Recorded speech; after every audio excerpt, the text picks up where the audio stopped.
Cosmo, ok. Ah.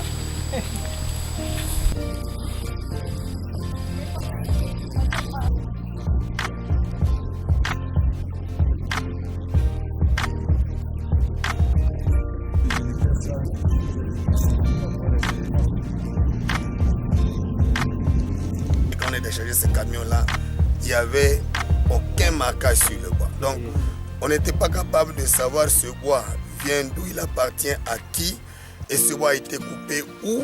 Hein, vous savez, aujourd'hui avec les APV, tout ça, il faut que le bois qui est exporté soit certifié.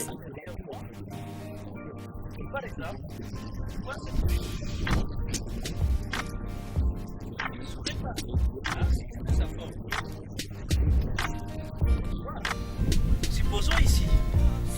Venez, venez.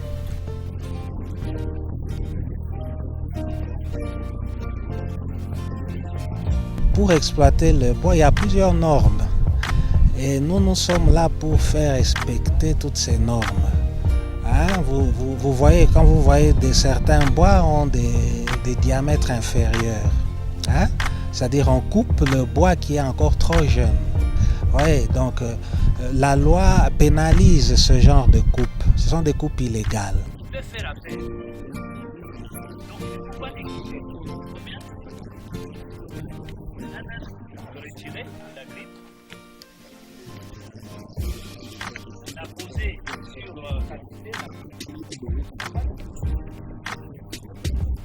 En prévision de permettre aux exploitants de reprendre correctement l'exportation du bois, nous sommes venus voir avec eux comment identifier les bois, faire toutes les vérifications possibles pour voir s'ils sont conformes à la législation en vigueur. Donc ces bois seront marqués, et ils seront étiquetés conformément aux prescrits des arrêtés qui instituent le PCPCB.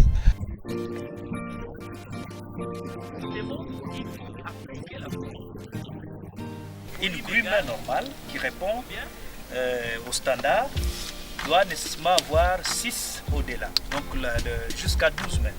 Le bois, chaque essence a un diamètre minimum autorisé. Quand vous coupez le bois, il faut respecter cela. Et nous sommes en train de vérifier aussi tout cela.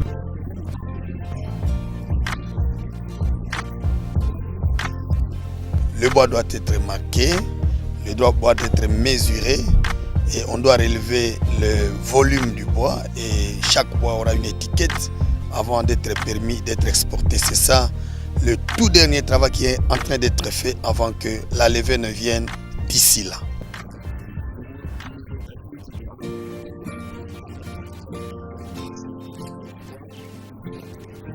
Et nous avons identifié les points sensibles où nous allons mettre des checkpoints. Pourquoi? Parce qu'aujourd'hui, vous voyez le dépôt d'un exploitant bien identifié. Mais il y a des gens qui font des coupes en forêt et qui auront tendance à vouloir, dès qu'ils apprendront que le chemin est ouvert pour l'export, d'emporter des camions en forêt et de vouloir les faire passer clandestinement. Nous faisons aussi de la pédagogie parce que la plupart des exploitants ignorent la loi. Et quelque part, nous faisons aussi de la pédagogie pour leur dire que voilà, quand vous voulez faire ce travail, vous devez vous conformer dans la manière de couper le bois en forêt et dans la manière de les marquer.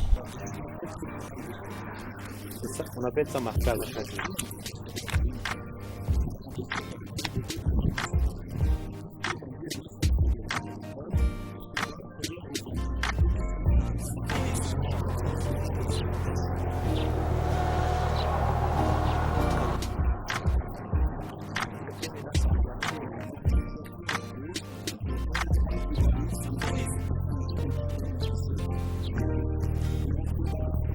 je crois que c'est vraiment un message d'espoir. Le PCPCB est arrivé comme vraiment une structure qui va nous aider, qui va être un pont entre nous et le gouvernement pour pouvoir, maintenant que le gouvernement soit sûr que les choses vont commencer à se faire conformément à la législation qui existe.